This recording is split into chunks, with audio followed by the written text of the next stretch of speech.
This is Tom Fox. I'm the Compliance Evangelist, and I'd like to welcome you to the September edition of my year-long podcast series on creating a more effective compliance program. Each month during this year, I'm focusing on a different topic which will help you create a more effective compliance program. And for the month of September, I'm going to focus on innovation in compliance. First, a word from this month's sponsor, Oversight Systems. Thanks, Tom, and thanks to everyone for joining us today. Oversight's artificial intelligence platform takes a comprehensive, multidimensional approach to identifying anomalies that are suggestive of bribery and corruption. Our analytics look across various dimensions such as employees, attendees, vendors, and countries over an extended time period. This enables us to identify employees exhibiting patterns of potentially improper behavior or collusion that are difficult to detect by auditing a single transaction at a time.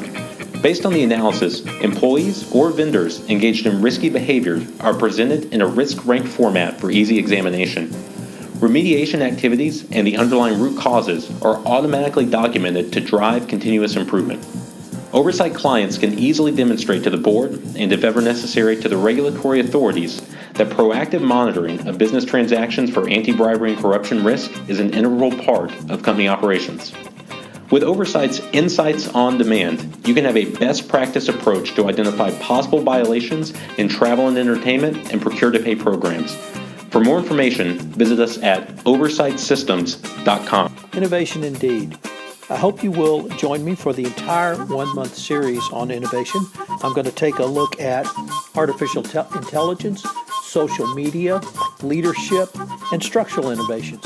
I think you will find it a fascinating month, and at the end of the month, you will have multiple tools and techniques which you can utilize to make your compliance program not only more effective, but operationalized, more efficient, and helping you to create greater profitability for your organization. This podcast, 1 Month to a Better Compliance Program, is a part of the Compliance Podcast Network. Day 14, Putting Compliance at the Center of Business Strategy. Another innovation is to put your compliance program at the center of corporate strategy. A recent article in the Harvard Business Review entitled Putting Sales at the Center of Strategy discussed how to connect management's new sales plan with the field realities. Interestingly, it referenced the well-known Sam Waltonism, which is, there ain't many customers at the corporate headquarters.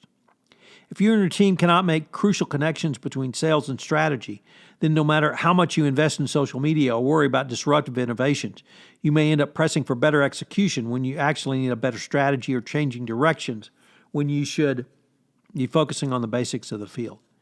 I think this is particularly applicable to the compliance arena, and this can be the critical problem when operationalizing compliance, because operationalizing compliance is usually perceived as a top-down exercise. The reality is that the employee base must execute the compliance strategy, and that is not often considered. Even when there are comments from employees on compliance initiatives, they are often derisively characterized as pushback and would not be considered in moving the compliance effort forward. It can be difficult for an employee base to implement a strategy they do not understand. Even with company-wide training rollout, followed by a string of emails from the headquarters and periodic reports back on the results, there are too few communications, and usually they're one way. The root causes of underperformance are hidden from both groups. The insight is that clarification of the leadership responsibility in the compliance function, that means the CCO or other senior compliance practitioners. Moreover, if the problem is that the employees do not understand how to function within the parameters of the compliance program, then there is a training problem, and that's clearly the fault of the compliance department. I was once subjected to a PowerPoint presentation of 268 slides, which lasted 7.5 hours, about my company's compliance program. To say this was worse than useless was accurate. The business guys were generally asleep 1 hour into the presentation as we went through the intricacies of the books and record citations to the FCPA. The training was a failure, but it was not the fault of the attendees. If your own employees do not understand your compliance program, frankly, it's your fault. Why do you not incentivize productivity around compliance? Work with your HR department to come up with appropriate financial incentives.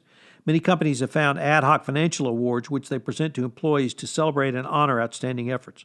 Why not give out something like that around doing business and compliance? Does your company have, as a component of its business compensation plan, a part dedicated to compliance and ethics? If so, is this component measured and then administered? Or rather, how is this component measured and administered? There's very little in the corporate world that an employee notices more than what goes into the calculation of their bonus. HR can and should facilitate this process by setting expectations early in the year, then following through when annual bonuses are released. With the assistance of HR, such a bonus can send a powerful message to employees regarding the seriousness of which a company takes compliance.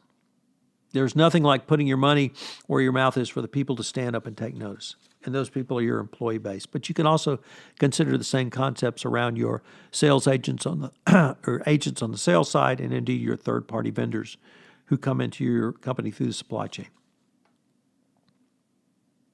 What about the human element in your compliance program? This is another area where HR can help. More than ongoing assessment of employees for promotion and leadership positions, HR can assist compliance literally on the ground floor. HR can take the lead in asking questions around compliance and ethics in the interview process.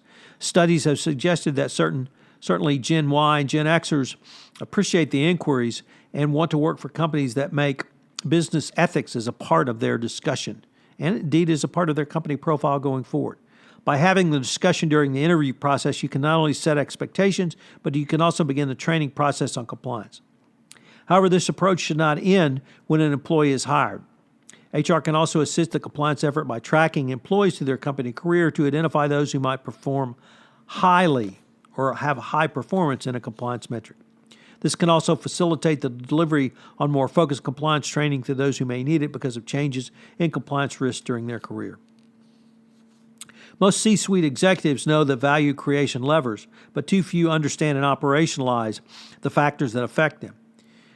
In the sales world, this can translate into a reduction in assets to underperforming activities. This is all well and good, but such action should be coupled with an understanding of why certain assets are underperforming. In the compliance realm, this translates into concepts: ongoing monitoring and risk assessment. Ongoing monitoring can allow you to move from a simple prevent mode to a more prescriptive mode where you uncover violations of your company's compliance program before they become full-blown FCPA violations. Using a risk assessment, you can take the temperature of where and how your company is doing business and determine if new products or service offerings can increase your compliance risk or will increase your compliance risk. Above all, you need to get out and tell your compliance story. If you have to repeat something at least 10 times for an you may have to repeat it up to 10 times for an organization to fully internalize it. If there is a disconnect between your compliance strategy and how your employee base is implementing or even interpreting that strategy, get out of the office and go into the field. You need to do more than simply talk. You also need to listen.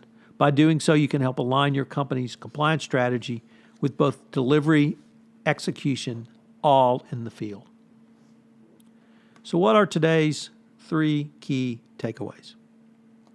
First of all, communicate your strategy and improve the human element in compliance. Think about that a minute for the human element. We've talked about technological innovations throughout this month, but think about the human element and how you can utilize HR. HR is the greatest number of touch points with all employees throughout their employment life cycle. 2, continually improve your compliance productivity. And this may sound like really something that you should actually already know, but it certainly bears repeating. Compliance productivity. Keep a record so that you can demonstrate and document your compliance productivity increases. And finally, and this one's going to seem very self-obvious, but where it bears repeating again and again and again, make compliance relevant to the business. Get it out in the field. Operationalize it. Put it into the DNA and very fabric of your organization. This is exactly what the Department of Justice's evaluation of corporate compliance programs document talks about. It's what Wei Chen talked about when she was in the Department of Justice, is what she's talking about now that she's left the Department of Justice. Make compliance relevant to the business. Get it out in the field. Operationalize it. This is Tom Fox. I hope you've enjoyed day 14 of 1 month of innovation and compliance, and I hope you will join me tomorrow for day 15. This is Tom Fox again. I'd like to thank you again for listening to this episode of 1 month to more effective innovation and compliance. If you have listened to this podcast on iTunes, I hope that you would rate our podcast, as would help in our rankings and help get the word out about the only monthly podcast series in compliance, which will help you create a better compliance program. Also, if you have any questions, please feel free to email me at tfox@tfoxlaw.com. This is Tom Fox. I hope you've enjoyed this episode, and I hope you will join me again tomorrow.